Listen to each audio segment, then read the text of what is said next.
Jésus-Christ. Seigneur Jésus-Christ, tu es Dieu. Tu es Seigneur, alléluia. Tu es roi, alléluia. Béni soit le nom de Jésus-Christ, honneur au sein d'Israël. Dieu merveilleux, il est bon, ce grand Dieu. Il est bon, ce puissant Dieu. Il est bon, ce glorieux Dieu. Alléluia. Gloire à toi, Seigneur. Je t'avais donné, Jésus, mon cœur. Puis je cherche le bonheur ailleurs. Je ne trouve ici-bas aucune paix, aucune joie. Il n'y a d'amour comme toi. Tu es Emmanuel, Emmanuel, mon ami, Emmanuel, mon ami. Ton amour me suffit, tu me suffis, mon ami, tu me suffis, mon ami. Je t'avais donné, Jésus, mon cœur. Puis je cherche le bonheur ailleurs. Je ne trouve ici-bas aucune paix. Bonsoir, bonsoir bien-aimés, bonsoir, bonsoir. Que Dieu bénisse tout un chacun. Bonsoir pour ce temps que le Seigneur nous accorde. Alléluia. Il est merveilleux notre Dieu. Il est merveilleux le roi des gloires. Alléluia. Il est merveilleux le Dieu puissant et vivant. Gloire au Saint d'Israël. Alléluia.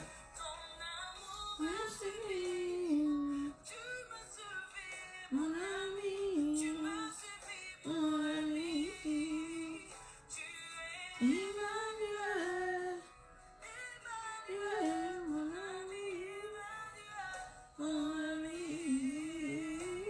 Ton amour me suffit, tu me suffis, mon ami, tu me suffis, mon ami. J'ai trouvé un ami, Jésus infini. Jésus est mon ami,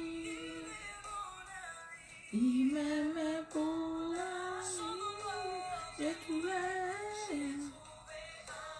J'ai trouvé un ami en Jésus-Christ. Il me sauve sa vie. Il est mon ami. Un peu plus de conviction. Dis avec ton cœur, j'ai trouvé un ami en Jésus-Christ. Une source infinie. Alléluia. Notre Dieu est bon, il est redoutable. Merci Seigneur. Merci le roi de gloire. Alléluia. C'est cette ligne noire là.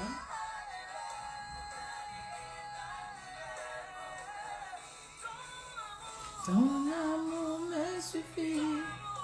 Tu me suffis, mon ami, tu me suffis.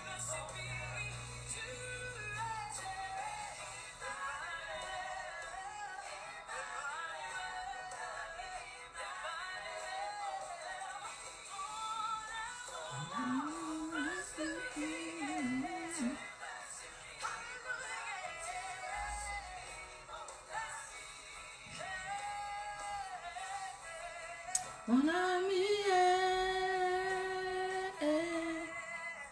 mon ami, Mon ami, mon ami, mon ami. Chante avec moi. Jésus, mon ami,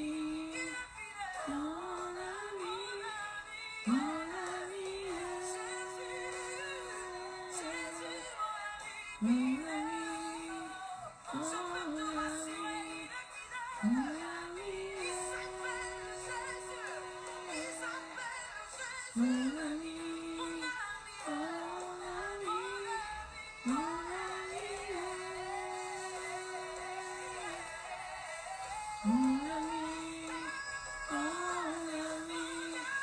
mon ami, mon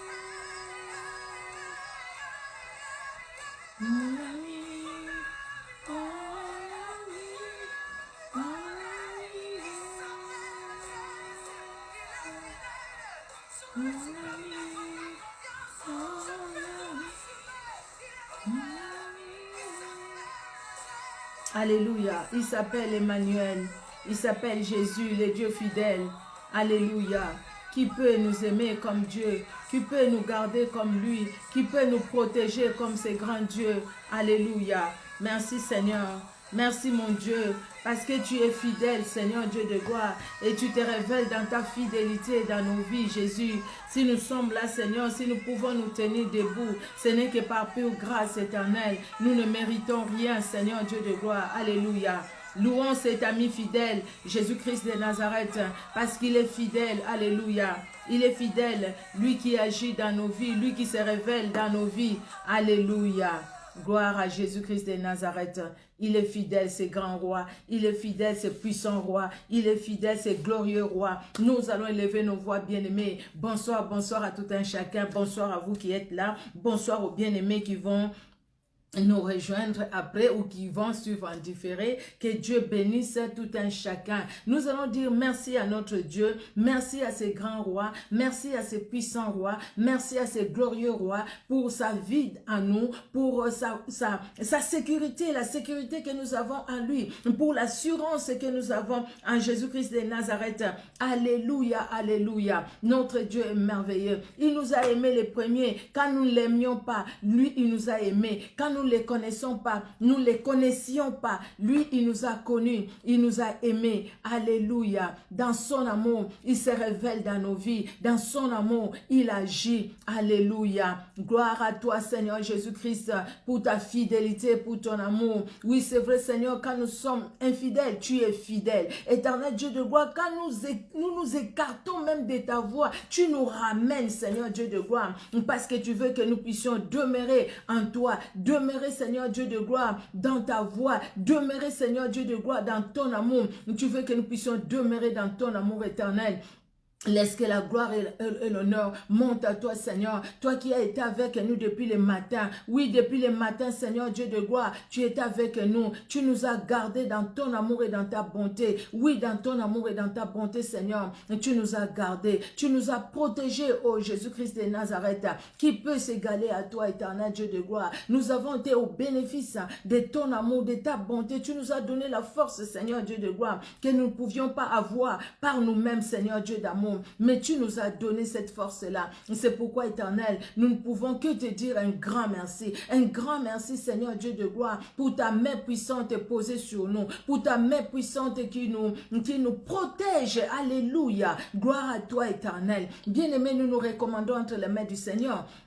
Nous disons, Seigneur, merci, merci pour les souffles de vie. C'est vrai, nous avions dit merci au Seigneur pour le temps, pour la journée et tout. Nous disons merci, Seigneur, pour la soif, pour son amour dans nos cœurs, pour la soif de sa parole. Ça, nous devons dire merci, bien-aimés. Combien de fois, bien-aimés, les gens qui n'ont pas saisi cette grâce n'ont pas la soif de la parole. Mais si nous avons la soif de la parole, quel que soit ce que nous pouvions avoir comme programme, mais la soif de la parole de Dieu dans nos cœurs, c'est une grâce que nous saisissons. Nous allons dire merci au Seigneur pour la soif de sa parole à nous. Éternel Dieu de gloire, merci pour la soif de ta parole dans ma vie. Merci Seigneur Dieu de gloire. Si je m'approche près de toi, si je m'approche de toi, si je m'approche de toi, Seigneur, au travers de la prière, au travers de la lecture de la parole, au travers de l'écoute de ta parole, éternel Dieu de gloire, c'est parce que tu as déposé en moi la soif, Seigneur, de te chercher, la soif de te connaître, la soif de te suivre, la soif de t'aimer. C'est pourquoi je te dis merci, merci mon Dieu, car cela ne peut pas venir de l'homme. Ce n'est pas de l'homme, ce n'est pas dans la nature de l'homme d'aimer la parole de Dieu. Non, parce que la chair a des désirs contraires à ceux de l'esprit. Mais c'est parce qu'il y a ta nature à nous, éternel Dieu de gloire. C'est pourquoi nous aimons tout ce qui est spirituel, tout ce qui te concerne en fait, tout ce qui est lié à ta parole. Nous aimons cela, éternel Dieu de gloire. C'est par pure grâce. Merci Seigneur. Bien-aimés, nous nous recommandons, nous disons Seigneur, de nous pardonner, c'est vraiment une grâce. Nous devons le réaliser et dire vraiment merci au Seigneur. Le fait que nous sommes là à écouter sa parole, c'est vraiment une grâce bien-aimée et c'est nous que nous devons saisir. Alléluia. Nous allons dire au Seigneur, mais voici éternel Dieu de gloire devant toi. Je te prie Seigneur Dieu de gloire de pardonner mes fautes, de pardonner mes péchés.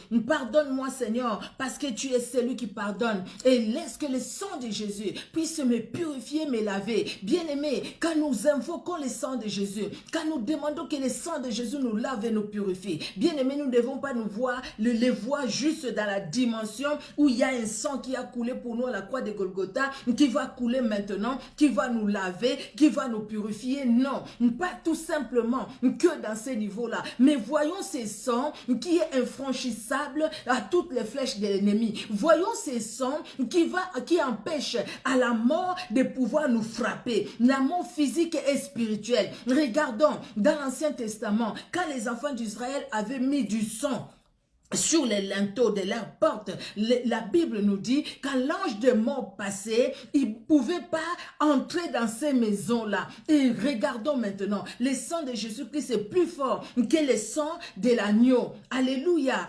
C'est pourquoi quand nous invoquons le sang de Jésus bien-aimé, nous voyons ces puissants sangs qui nous lavent, qui nous purifient et qui forment une muraille de feu. Non seulement autour de nous, mais autour de chaque membre de nos familles, autour de chacun de nous, une muraille de feu, cette muraille qui est infranchissable autour de nos maisons, de nos appartements. Et cette muraille, personne ni rien de ténèbres ne peut les percer parce que c'est Jésus-Christ lui-même qui se révèle au travers de son sang. Nous allons prier. Éternel Dieu de gloire, nous te prions Seigneur Dieu de gloire pour que tu puisses nous purifier, nous laver par le sang qui a coulé à la croix de Golgotha. Ce sang de victoire, ce sang de gloire dans nos vies Seigneur Dieu de gloire. Que le sang de Jésus lave et sanctifie tout un chacun. Éternel, par ton sang, nous ne voyons pas que le fait de nous purifier, de nous laver, mais nous voyons la puissance de ton sang, la puissance de ce sang qui nous lave, la puissance de ce sang qui nous couvre, la puissance de ce sang qui couvre chaque membre de nos familles, la puissance de ce sang qui couvre même nos maisons. Éternel, quand les uns les autres s'appuient sur leurs chars et leurs chevaux, nous nous appuyons sur l'Éternel des armées. La Bible nous le dit, Seigneur, et nous sommes gardés. Ton sang, Seigneur Dieu de gloire, alléluia, empêche à l'esprit des morts de pouvoir entrer dans nos vies, à pouvoir entrer dans nos vies spirituelles, pour nous mettre dans le sommeil spirituel. Ton sang, Jésus-Christ, empêche aux flèches des sorciers de pouvoir nous atteindre. Ton sang, éternel Dieu de gloire, au Père très saint, empêche au piège, à l'ennemi, de pouvoir, Seigneur Dieu de gloire, venir danser dans nos maisons, venir, Seigneur, faire l'air réunion des ténèbres dans nos appartements. Ô éternel Dieu de gloire, le sang, c'est sang la glorieux, c'est sang la puissant. Alléluia.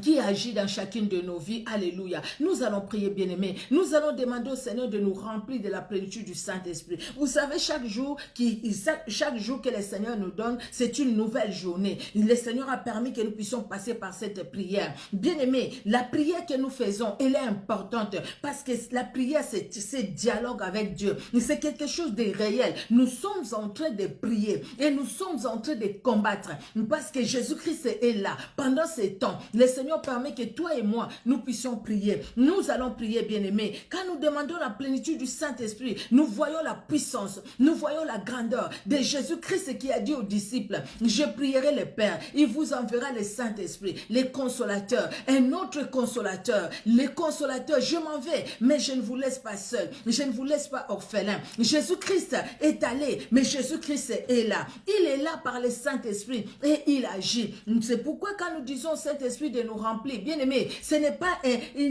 une personne quelconque, ce n'est pas une force. Le Saint-Esprit n'est pas une force. Le Saint-Esprit n'est pas un objet. Le Saint-Esprit, c'est une personne. Vous voyez, dans ma langue, des fois, on dit Moli o mon santo ekoloba. Non, Moli o mon santo akoloba. Le Saint-Esprit va parler parce que le Saint-Esprit est Dieu. Le Saint-Esprit est vivant. Alléluia. Éternel Dieu de gloire, nous te prions, Seigneur, de nous remplir, éternel Dieu de gloire, de la plénitude du Saint-Esprit. Nous avons besoin d'être remplis de la plénitude du Saint-Esprit. L'Esprit l'esprit de vérité, l'esprit de gloire.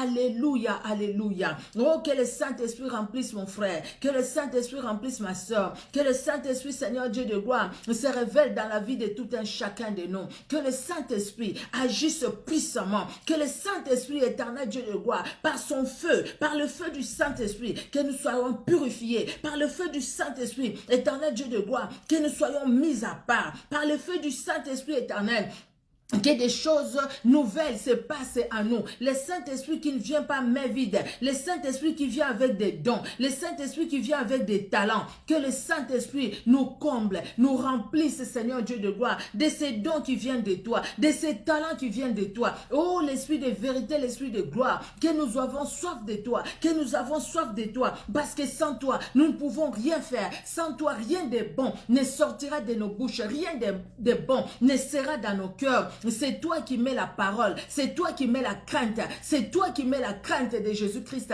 c'est toi qui mets la crainte de ces glorieux noms, et c'est toi qui te révèle à nous, c'est toi qui permet que nous puissions comprendre, nous puissions saisir qui est Jésus-Christ pour chacun de nous. C'est toi qui le permet, l'Esprit de vérité. C'est pourquoi nous sommes dans la joie de t'invoquer dans nos vies, de te prier de nous remplir, parce que tu y es à nous. Alléluia. De te prier de nous remplir. Une onction particulière pour cette nuit aujourd'hui, pour ces moments, Seigneur, que nous passons devant toi.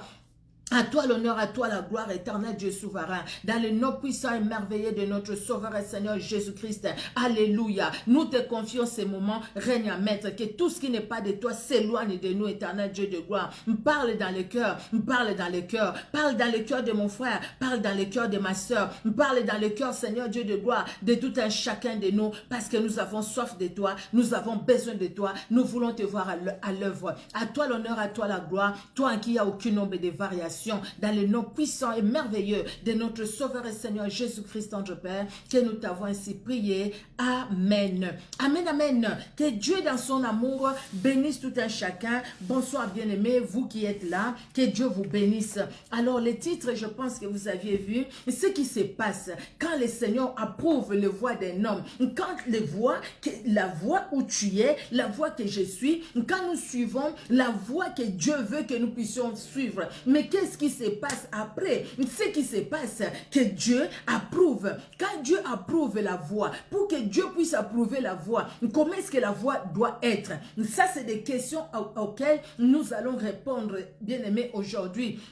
Oui, Dieu approuve la voix. Mais quelle voix que Dieu va approuver? Dieu va approuver toute voix, parce que Dieu, il est omniprésent, il est omniscient, il est omnipotent. Oui, il est omniprésent. Il est là, il a vu ce que je suis en train de faire. Oui, Dieu voit ce que tu es en train de faire. Mais est-ce que Dieu approuve ce que tu es en train de faire? Oui, Dieu voit ce que nous sommes en train de faire. Dieu voit ce que nous faisons. Au réveil jusqu'au coucher. Dieu voit ce que nous faisons. Dieu voit quand nous allons à gauche. Dieu voit quand nous allons à droite. Dieu voit quand nous sommes chez nous. Il voit quand nous allons à l'église. Il voit nos cœurs, il connaît tout. Mais dans quelle voie nous sommes? Dans cette voie où nous sommes, est-ce que Dieu approuve?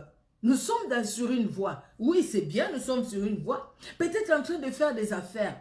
Peut-être en train de chanter à l'église, peut-être en train d'intercéder. Mais est-ce que Dieu approuve cette voie? Nous pouvons nous retrouver dans la maison de Dieu, mais ne pas être là où Dieu voulait qu'on puisse être. Ne pas être, c'est-à-dire dans la voie de Dieu. Si Dieu te voulait dans les ménages à l'église, mais toi tu trouves que les ménages à l'église c'est bas, et toi tu te mets... tu dis, écoutez, moi, il faudrait que je chante pour que tout le monde me voie. Là, tu es dans une voie. Mais dans cette voie-là, Dieu n'approuve pas parce que ce n'est pas dans la volonté de Dieu que tu y sois. Nous allons voir ça par la grâce de Dieu. Alléluia. Quand on parle de la voie bien-aimée, la voie, c'est le chemin. C'est le chemin qui mène quelque part. C'est un moyen utilisé pour se déplacer. Ça, c'est la voie qu'on suit. Voie telle, on va prendre tel chemin.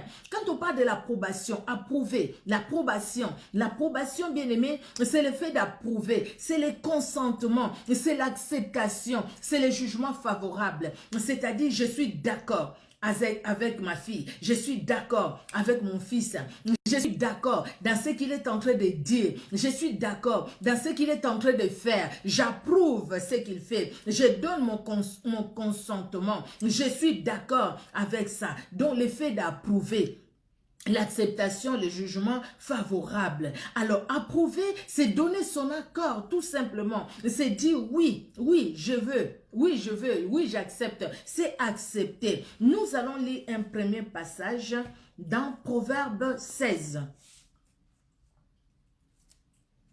Proverbe 16, nous allons lire du verset 2 au verset 7. Je vais lire au nom de Jésus-Christ de Nazareth. Toutes les voies de l'homme sont pures à ses yeux, mais celui qui pèse les esprits, c'est l'Éternel. Recommande à l'Éternel tes œuvres et tes projets réussiront. Alléluia. Recommande à l'Éternel tes œuvres, ce que tu fais, et tes projets réussiront. L'Éternel a tout fait pour un but, même les méchants pour les jours du malheur. Tout cœur hautain est en abomination à l'Éternel. Certes, il ne restera pas impuni. Par la bonté et la fidélité, on espie l'iniquité et par la crainte de l'Éternel, on se détourne du mal. Alléluia. Quand l'Éternel approuve les voies d'un homme, il dispose favorablement à son égard, même ses ennemis. Quand l'Éternel approuve les voies d'un homme. Alors, j'ai essayé de regarder dans d'autres versions.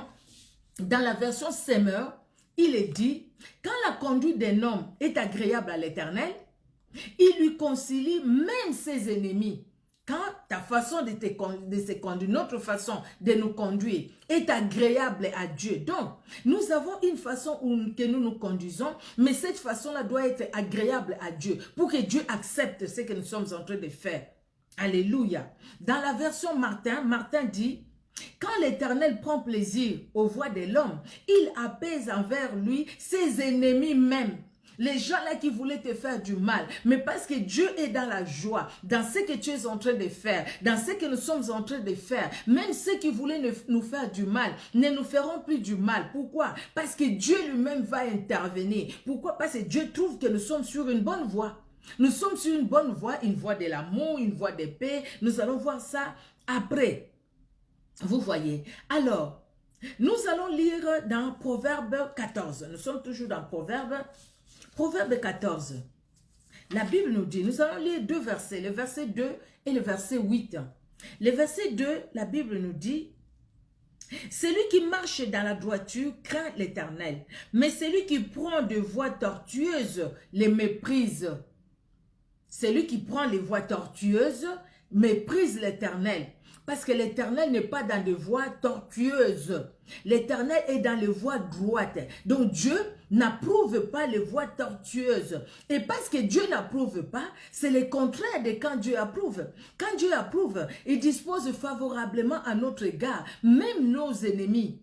Quand Dieu prend plaisir à ce que nous faisons, il dispose favorablement à notre égard, même ceux qui nous maudissaient, même ceux qui nous haïssaient. Donc, quand Dieu ne prend pas plaisir, donc, quelque part, nous serons quelque part abandonnés à nous-mêmes. Même ceux qui voulaient nous faire du mal peuvent nous faire du mal. Là, ce n'est pas comme aujourd'hui chez moi, c'est comme si peut-être partout aussi, je ne sais pas, tu ne mourras pas. Au nom de Jésus, au nom de Jésus. Les gens citent au nom de Jésus sans même connaître ces Jésus-là. Les gens disent au nom de Jésus, tu ne mourras pas, mais sans connaître ces Jésus-là. Tu vis dans des péchés. Tu vis dans des voies que Dieu n'approuve pas. Quand tu dis au nom de Jésus, tu crois qu'au nom de Jésus aura des faits. Tu crois qu'au nom de Jésus va agir. Tu vas te retrouver comme les 7 fils de Séva.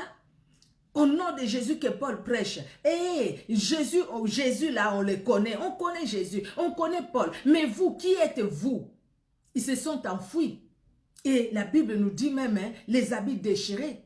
Parce que les démons qui étaient dans la personne les ont poursuivis. Les 7 filles de Séva. Ils sont allés faire quelque chose sans que Dieu approuve la voie dans laquelle ils étaient. Bien-aimés, ça arrive. Nous devons faire très attention. Dans tout ce que nous faisons, bien-aimés, nous allons les voir. Dieu ne prend pas plaisir aux voies tortueuses. Quand on parle d'une voie tortueuse, bien-aimé, c'est une voie perverse. C'est quelqu'un, un pervers. C'est quelqu'un qui est contraire à la netteté, à l'honnêteté, à la franchise, à la droiture. C'est un hypocrite, c'est un machiavélique. Un pervers, c'est lui qui est dans les voies tortueuses. C'est quelqu'un qui vit dans la méchanceté. C'est quelqu'un qui vit, c'est quelqu'un qui n'est pas net dans ce qu'il fait. C'est quelqu'un, un machiavélique, qui a des plans mauvais et qui regarde les autres avec des souris jusque-là. Quand la personne lui tourne le dos, la personne derrière déchiquette, déchire la personne. Des gens faux, en fait, des gens faux, des gens qui ont des doubles faces. Cette voix-là, ce n'est pas une voix que Dieu aime. Quelqu'un peut se dire, oui, personne ne me voit, je fais du mal, regarde, j'ai hais telle personne. Oui, personne ne te voit, oui, les hommes, la personne ne te voit pas. Mais Dieu voit les voix de l'homme. Dieu voit ce que nous faisons. Dieu voit là où nous passons. Bien-aimé, la voie que nous marchons est la voie qui est dans notre cœur, dans nos pensées. La voie que nous suivons au travers de nos pensées, au travers de nos sentiments. Dieu voit tout cela. Le verset 8. La sagesse de l'homme prudent, c'est l'intelligence de sa voix. Alléluia. La folie des insensés, c'est la tromperie. Un homme intelligent, cet homme-là est sage. Sa sagesse, la sagesse de l'homme prudent, pardon, la sagesse de l'homme prudent, c'est l'intelligence de sa voix. Un homme prudent, c'est où il met ses pieds. Un homme prudent, c'est là où il entre. Un homme prudent ne s'associe pas avec n'importe qui. Un homme prudent choisit ses compagnies. Un homme prudent n'est pas avec les mauvaises compagnies. Un homme prudent ne se confie pas à n'importe qui. Un homme prudent ne marche pas sur n'importe quelle voie. Un homme prudent n'agit pas selon ses sentiments. Un homme prudent ne fait pas pour plaire aux autres. Un homme prudent n'agit pas pour le plaisir de le faire. Un homme prudent, c'est celui-là qui se pose la question avant d'agir et qui demande l'autorisation à Dieu, qui dit, Saint-Esprit, je te confie cette chose. Saint-Esprit, dois-je aller ou pas? Et quand le Saint-Esprit lui dit, n'y va pas, l'homme prudent n'y va pas non plus. L'homme prudent dit, je ne veux pas aller. Quand le Saint-Esprit lui dit, je suis avec toi, l'homme prudent dit, oui, Dieu l'a dit, je ne me laisse pas dans la voie des inquiétudes, dans la voie des soucis, dans la voie comment dire, dans la voie du manque de pardon, dans toutes ces voies-là qui n'honorent pas le Saint-Esprit. Alléluia. Alléluia. Nous devons être de ceux-là, bien-aimés, qui font la joie de notre Dieu. Un homme pervers, un homme qui marche sur les voies tortueuses, bien-aimé, c'est un mauvais. Un mauvais. Les gens peuvent les voir bons, mais c'est un mauvais. Parce que Dieu connaît nos cœurs. Dieu voit ce qui est dans le cœur de l'homme. Dieu connaît tout et il voit tout. Alléluia. Dans la version Semeur d'ailleurs, le verset 8 là que nous venons de lire, la version Semeur dit, la sagesse de l'homme réfléchi lui fait discerner sa voie. Alléluia.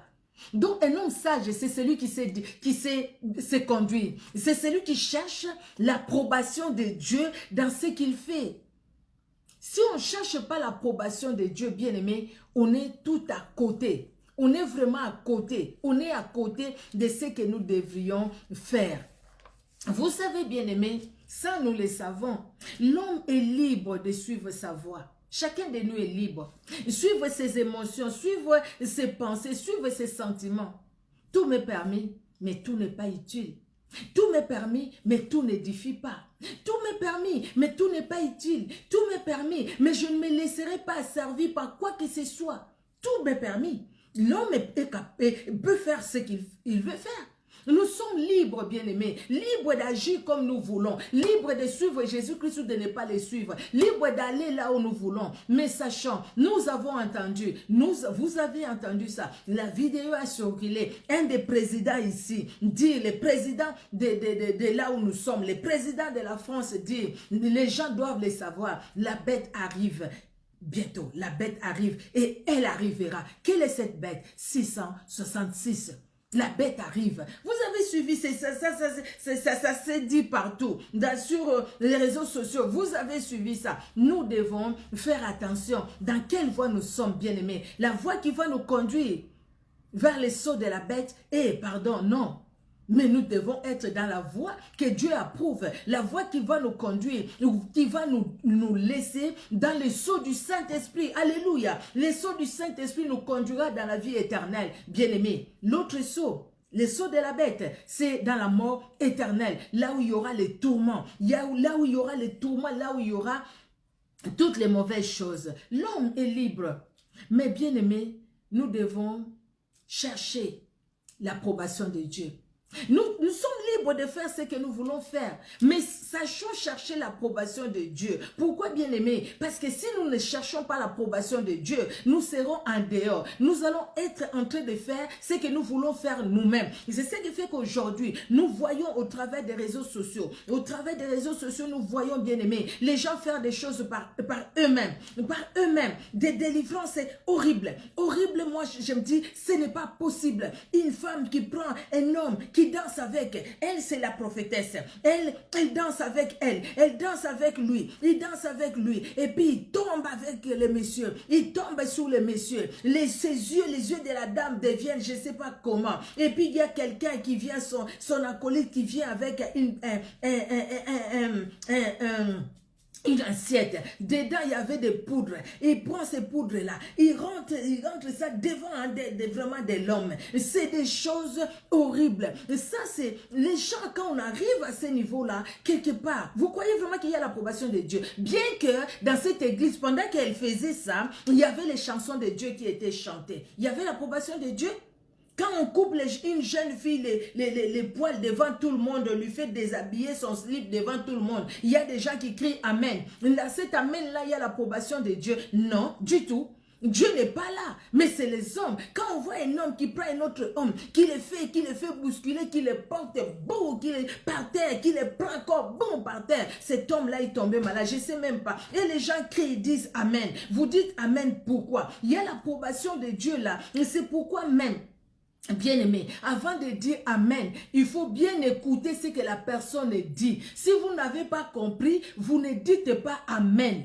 Ne dites pas Amen. Amen, c'est-à-dire, ainsi soit-il. J'accepte ce que vous êtes en train de dire. Il ne faut pas accepter tout, bien-aimé. Non, il faut bien écouter. Quelqu'un qui dit, regardez-moi, croyez à moi comme vous n'avez jamais cru. Et un homme qui vous dit de croire en lui comme vous n'avez jamais cru. Et vous dites, Alléluia, oui, Amen, Alléluia, Amen, oui. Vous ne savez pas ce qu'il est en train de faire, vous ne savez pas ce qui est là derrière, mais nous devons nous réveiller. Et pour cela, nous avons besoin de l'approbation de Dieu. Ce soir, vous allez vous poser la question, nous allons prier, nous allons demander au Seigneur, même dans nos prières personnelles, Seigneur, dans ce que je suis en train de faire, est-ce qu'il y a ton approbation? Est-ce que tu approuves ce que je suis en train de faire? Est-ce que tu es d'accord avec moi ou pas? C'est très important, bien-aimé. Je l'ai dit, tu peux servir Dieu, mais sans l'approbation de Dieu. Faire des miracles, mais sans l'approbation de Dieu qui te conduit. Regardez Adam et Ève. Ils étaient dans la présence de Dieu dans le jardin d'Éden.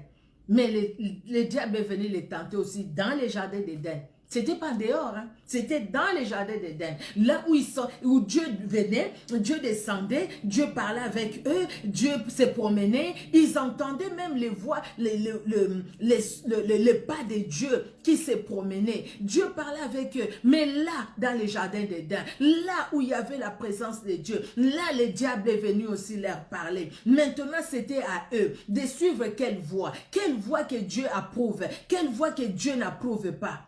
Dieu n'a pas approuvé la voie du mensonge parce que le diable est venu leur mentir. Mais eux-mêmes, ils ont accepté la voie du mensonge. Et parce que Dieu n'a pas approuvé la voie que eux ils ont acceptée, Dieu les a chassés du jardin d'Éden. Une séparation. La communion a été brisée. Oh, gloire à Dieu que Dieu est bon, que Dieu a envoyé les prophètes, Dieu a envoyé.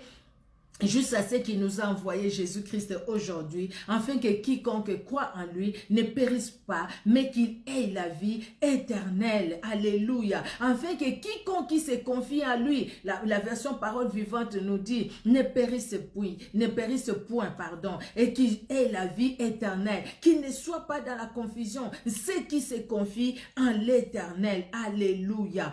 Caïn qui a refusé d'écouter la voix que Dieu lui montrait.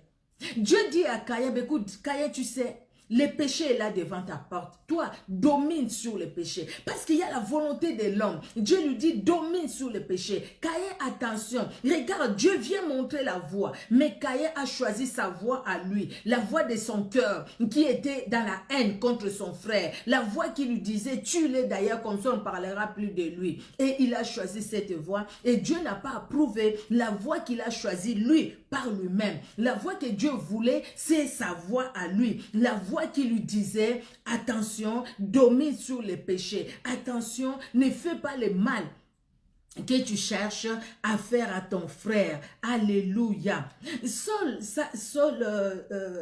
Saul de Tarse, hein, Saül le roi, Saül, il a sacrifié, il a gardé ce que Dieu lui avait demandé d'exterminer. Dans 1 Samuel 15, nous allons voir 1 Samuel 15. Alléluia. Pardon. J'avais mis... Alors, c'est un peu plus en avant. Oui, voilà. 1 Samuel 15, j'avais mis... Voilà. 1 Samuel 15, bien-aimé. Je vais d'abord relater un peu l'histoire et puis je vais vous donner juste le verset qu'on va lire. 1 Samuel 15. Dieu va parler à Saül par Samuel. Dieu lui dit, pardon, Samuel dit à Saül, c'est moi que l'Éternel a envoyé pour t'oindre roi sur son peuple, sur Israël. Écoute donc ce que dit l'Éternel. Ainsi parle l'Éternel des armées. Je me souviens de ce qu'Amalek fit à Israël lorsqu'il lui ferma le chemin à sa sortie d'Égypte. Va maintenant, frappe Amalek et dévoue par interdit tout ce qui lui appartient. Tu n'épargneras point et tu feras mourir hommes et femmes, enfants et nourrissons, bœufs et brebis, chameaux et ânes. Saül, convoqua le peuple et en fit la revue à Télaïm. Et il y avait 200 et tout ça. Alors, le verset 5. Saül marcha jusqu'à la ville d'Amalek et mit en embuscade dans la vallée. Et le verset 7. Saül bâtit Amalek depuis Havila jusqu'à Shur, qui est en face de l'Égypte. Il prit vivant Agag, roi d'Amalek, et il dévoua par interdit tout le peuple en les passant au fil de l'épée. Dieu a dit, tu n'épargneras personne, ni homme, ni femme. Tu n'épargneras personne. Tu vas tous les vouer par interdit. Tu vas tous les détruire. Lui, il vient, il épargne Agag et il épargne le meilleur brebis, les meilleurs bœufs, les meilleures bêtes et les meilleures bêtes, oui, de la seconde portée, les agneaux gras et tout ce qu'il y avait de bon. Il ne voulut pas les dévouer par interdit. Et ils vouèrent, seulement tout ce qui était méprisable et chétif. Il choisit au fait. Maintenant, il se fraye un chemin lui-même.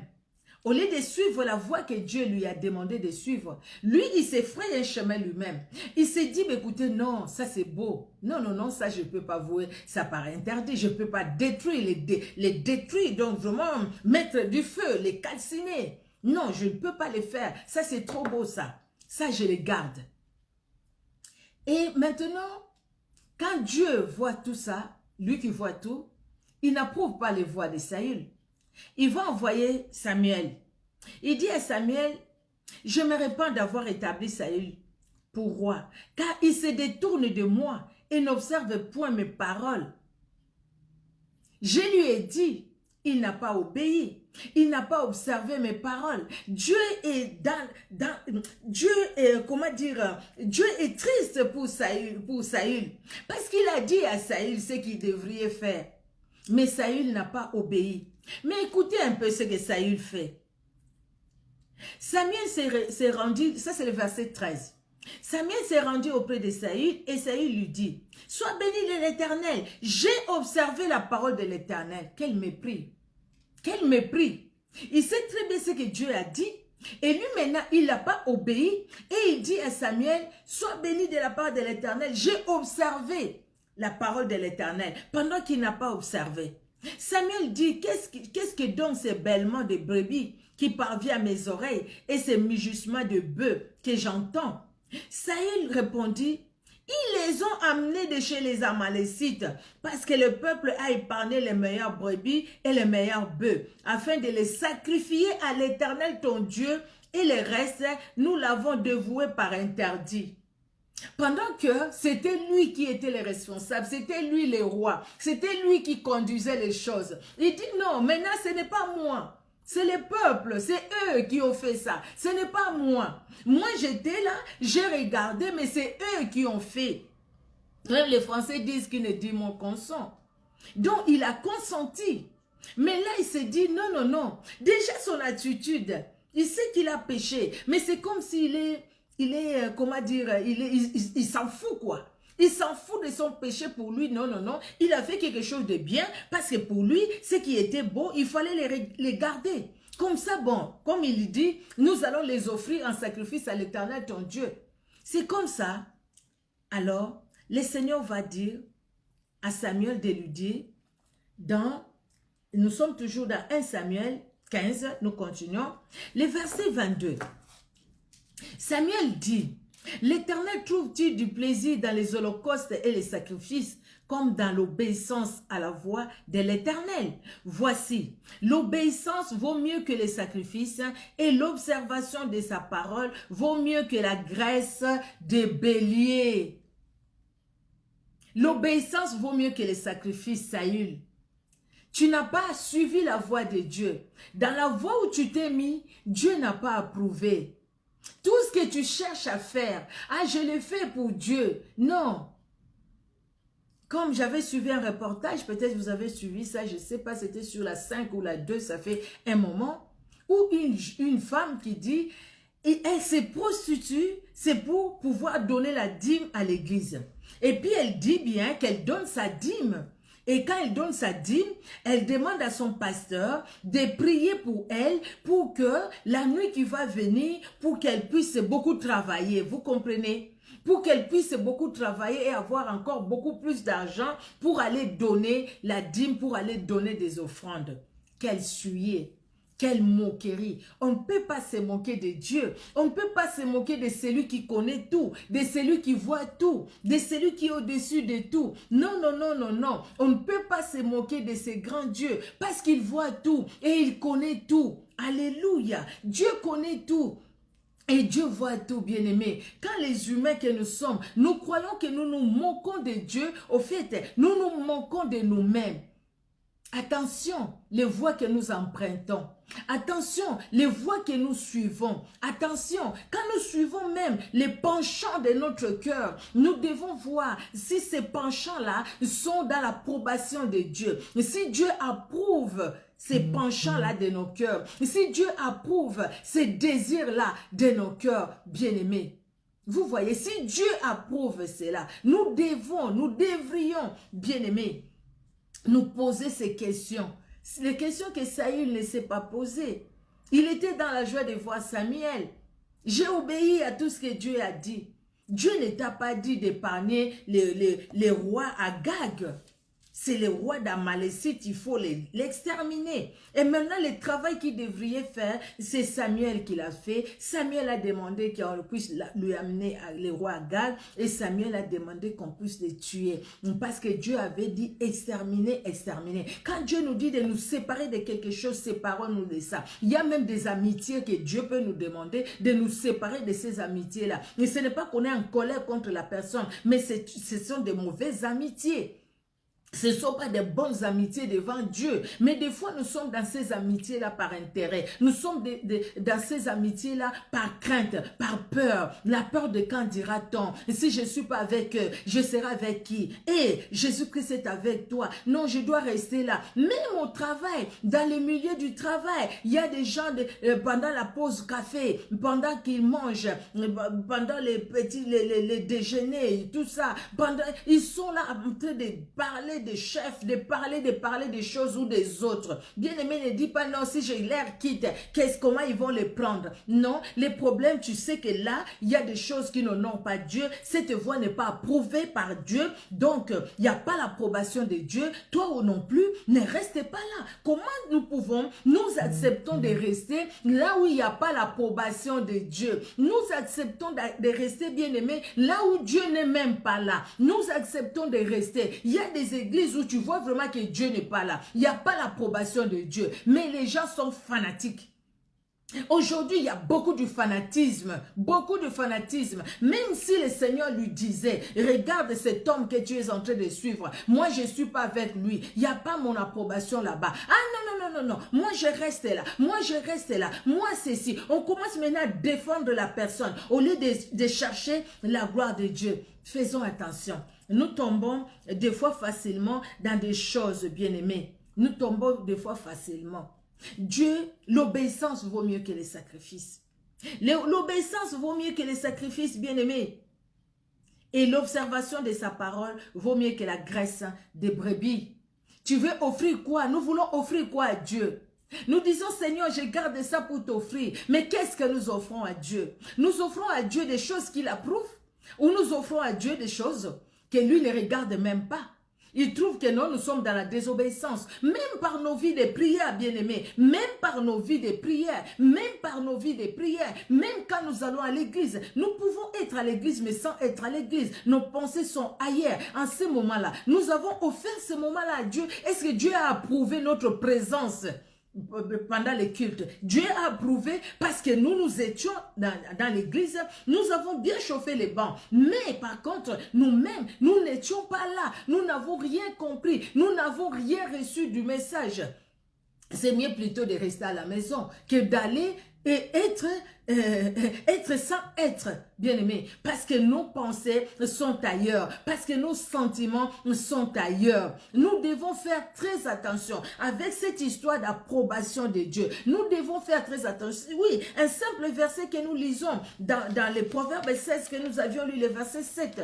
Quand Dieu approuve les voies d'un homme, il dispose favorablement à son égard, même ses ennemis. Oui, un petit verset, nous lisons, mais ce petit verset et qui est grand aussi. Ce petit verset qui est énorme. Ce petit verset qui nous montre beaucoup de choses auxquelles nous devons faire attention. Nous devons avoir l'approbation de Dieu. Vous savez, Dieu nous parle. Dieu agit. Oui, c'est vrai, Dieu nous parle. Si nous faisons des choses par nous-mêmes, bien-aimés, je l'ai dit, je le répète, je l'ai dit pour toi, je l'ai dit pour moi-même aussi. Si nous faisons des choses parce que nous voulons les faire, bien-aimés, parce que nous voyons les intérêts que cette chose-là peut nous procurer, sachant que si Dieu n'est pas là, nous courons à notre propre perte. Si Dieu n'est pas là, bien-aimés, nous allons s'aimer les vents, tout simplement. Nous allons s'aimer les vents. Ça ne sera pas une sémence que nous allons bien récolter. Nous allons s'aimer les vents. Mais s'aimons, bien-aimés, l'amour. S'aimons des bonnes choses que Dieu lui-même approuve. Alléluia. Vous voyez David, quand David s'est écarté de la voie de Dieu, David a envié la femme d'Uri, David est allé avec la femme d'Uri, David a fait tuer Uri. Là, il était en dehors du plan de Dieu, en dehors de la voie de Dieu. Et Dieu qui n'a pas approuvé la voie que David a suivie, Dieu n'a pas permis que cet enfant-là vive. L'enfant est mort. Et David, ce qui était bien avec lui, parce que David a su s'humilier. Il s'est humilié. Et quand il a suivi la voie de Dieu, David n'a pas voulu porter la main sur Saül. David n'a pas voulu porter la main sur Absalom, son fils. David commençait à aller se cacher. Il est allé même chez les Philistins. Il a fait même semblant d'être fou. Tout ça parce qu'il était... Et pourtant, il avait l'onction de Dieu sur lui. David voit quelqu'un qui se moque de lui, un Shimei. Quand un de ses collaborateurs qui dit, mais écoutez, je vais les... Ces chiens maudits, d'ailleurs, je pense qu'il l'a appelé, je vais les tuer et tout. David dit non, laissez-le. Laissez-le qui se moque de moi. Dieu sait, peut-être que par sa moquerie, Dieu aura pitié de moi. David est maintenant dans la voie de Dieu. David est dans l'approbation de Dieu. Et parce qu'il est dans l'approbation de Dieu, David laisse que Dieu intervienne. David refuse de tomber dans sa propre voie par le fait qu'il va intervenir lui-même. Quand Dieu nous dit, à lui la vengeance, à lui la rétribution, c'est vrai, nous pouvons prendre ces versets comme ça, mais derrière, il y a des grandes révélations. Dieu, quand il se venge, il se venge. Quelque part, Dieu veut que nous puissions avoir son approbation. Parce que quand nous allons chercher à nous venger nous-mêmes, nous serons dans quoi? Nous serons dans la chair. Nous n'allons pas dormir toute la nuit. Ah, demain quand je le verrai, je vais lui dire ça. Je vais lui dire ça pour que mon cœur se calme, pour que mes pensées se calment. Il faut que je lui parle. Il faut que je lui parle. Je dois parler. Je dois parler. Si je ne parle pas, je ne serai pas bien. Je dois parler pour que je puisse vraiment me calmer. Pendant ce temps qu'on n'a pas dormi, vous croyez vraiment que Dieu a approuvé ça? Vous croyez vraiment que Dieu est avec nous? Imaginons que Jésus-Christ arrive pendant ce temps-là. Nous sommes où? Nous serons où? Cherchons l'approbation de Dieu dans ce que nous faisons. Cherchons l'approbation de Dieu, bien-aimés. Ne sortons pas en dehors de Dieu. N'allons pas plus loin que là où Dieu veut que nous puissions être. Quand nous allons sortir, bien-aimés, de notre propre moi, nous allons chercher l'approbation de Dieu dans ce que nous allons faire. C'est-à-dire, nous serons là où Dieu veut que nous puissions être.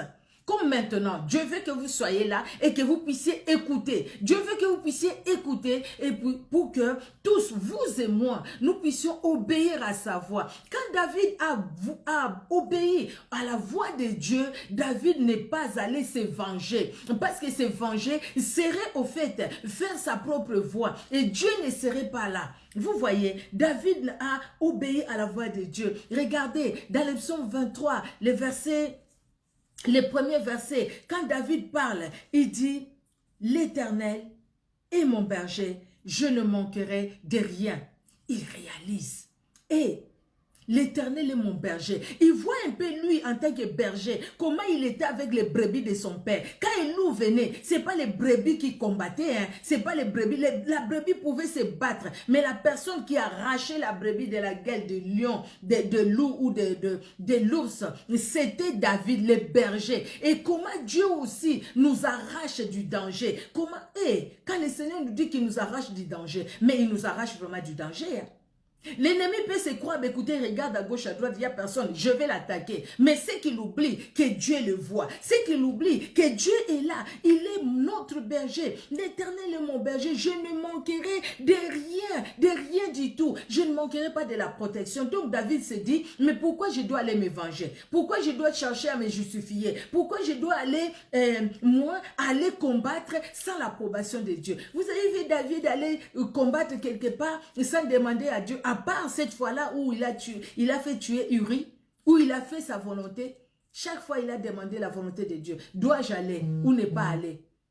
Dois-je aller ou ne pas aller? Quand il est allé, il devrait aller combattre Israël. Vous savez, avec Tchiglag qui a été brûlé. Là, il est allé sans demander à Dieu, dois-je aller ou pas aller? Il est allé. Mais quand il est allé, Dieu l'a ramené à la raison. Parce qu'il était déjà dans l'approbation de Dieu. Donc, Dieu n'a pas voulu qu'il s'écarte. C'est pourquoi les princes des Philistins ont dit au roi Akish, non, non, non, pas David, pas David. Parce que ce n'était pas sa place. Il ne pouvait pas combattre contre Israël. Ce n'était pas sa place là-bas. C'est pourquoi il est retourné. Parce que Dieu, il était déjà dans la volonté de Dieu. Et pour aller attaquer les Amalécites qui sont venus brûler Tchiklad, il va demander à Dieu, dois-je aller? Le Seigneur dit, vas-y, tu vas les poursuivre.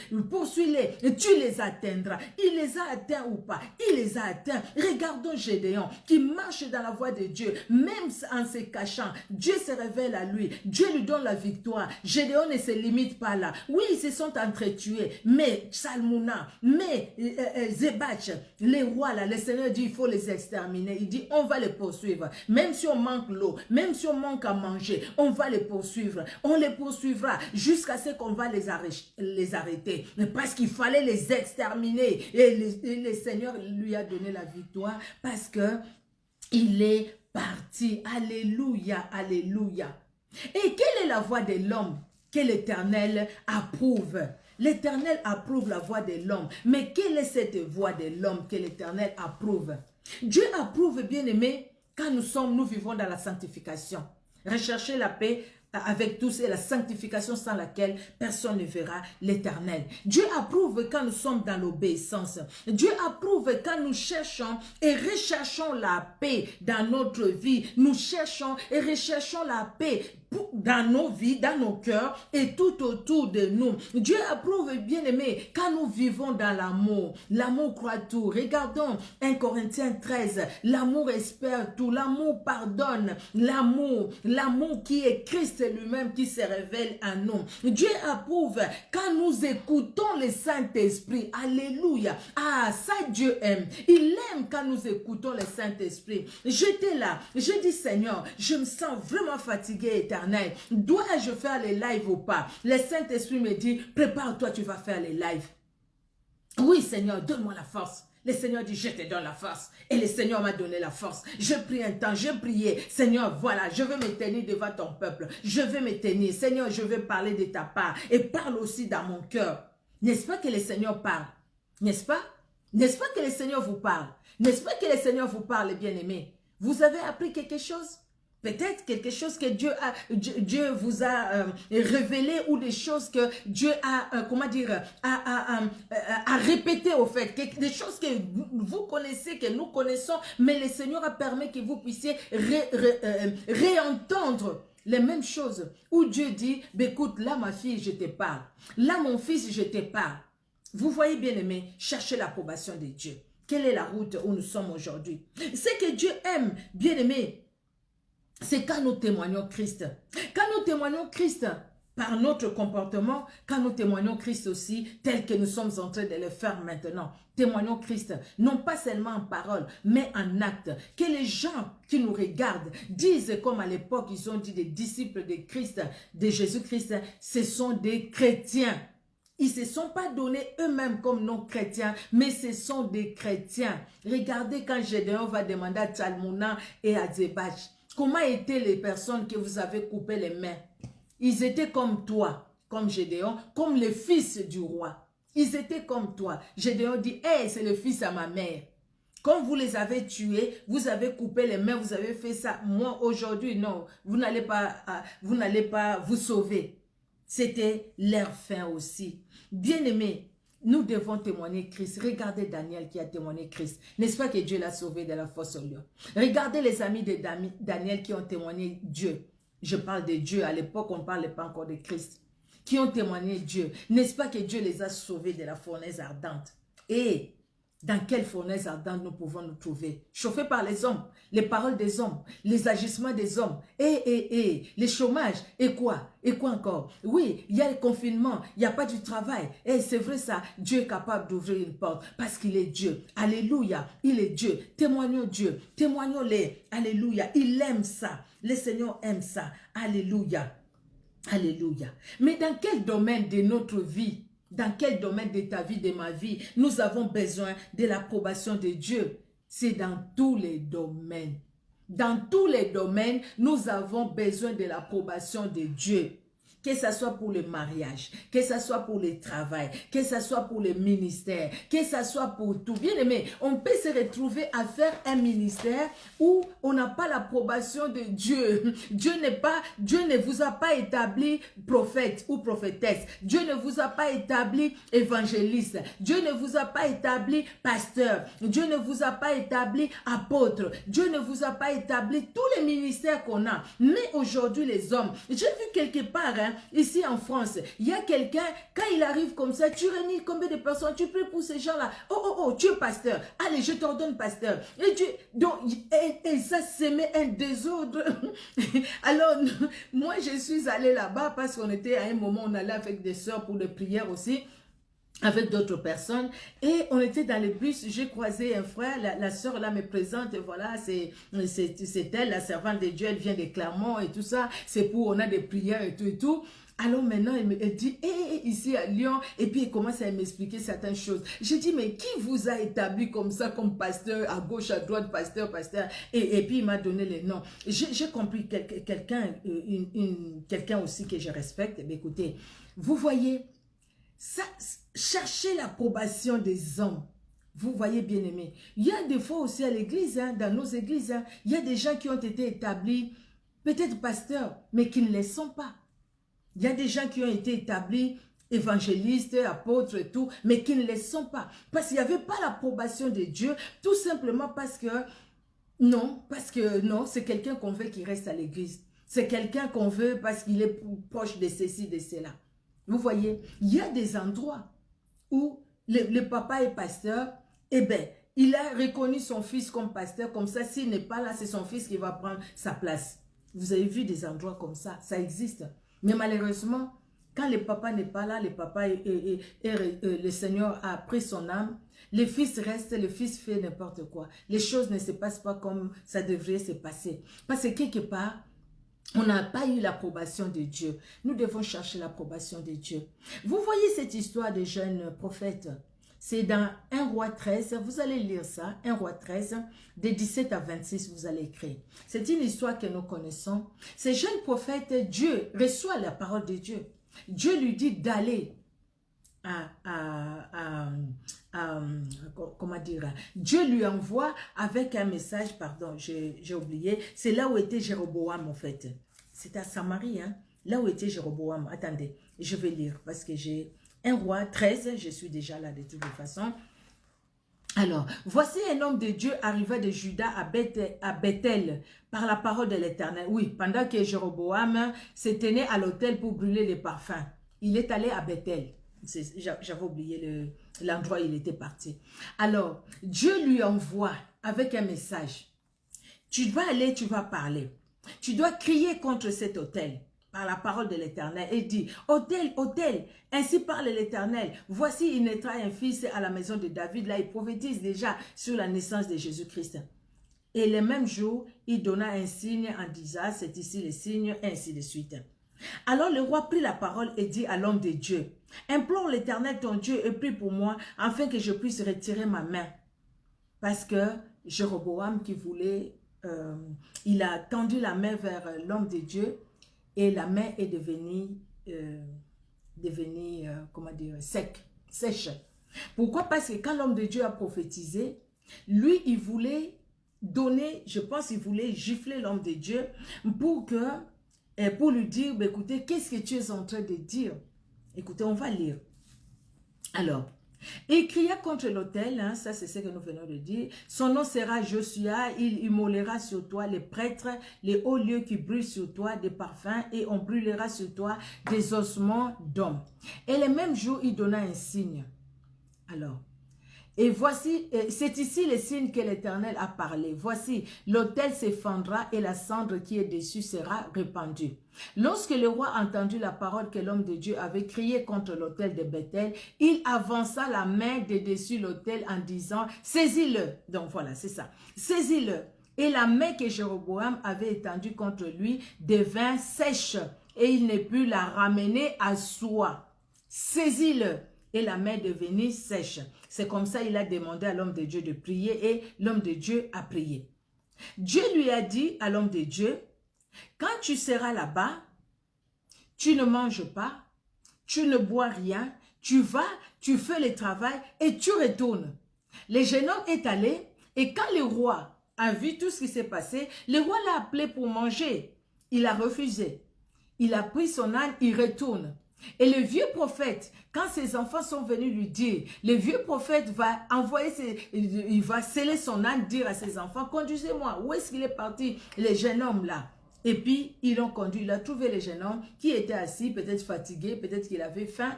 Ah, moi aussi je suis prophète comme toi, Dieu m'a parlé, retourne chez moi, tu vas manger, tu vas boire. Il est retourné chez le vieux prophète, il a mangé, il a bu, et pourtant Dieu lui avait dit de ne pas manger, de ne rien manger, de ne rien boire. Il est dit lui-même, hein, le verset 8. L'homme de Dieu dit au roi, quand tu me donnerais la moitié de la maison, je n'entrerai pas avec toi, je ne mangerai point de pain et je ne boirai point d'eau dans ces lieux-ci. C'était dans ces lieux-là. Donc, même ce vieux prophète qui était dans ces lieux-là, il était déjà vieux prophète, donc lui, il ne devrait pas manger. Mais il est allé manger et quand il est pour retourner, c'est comme ça, on a trouvé que les lions l'avaient mangé Et l'homme de Dieu, les gens sont allés dire au vieux prophète qui est venu prendre les corps. Et puis il a dit, tout ce qu'il a dit, ça va s'accomplir sur cet autel. Ça va s'accomplir et ça s'est accompli.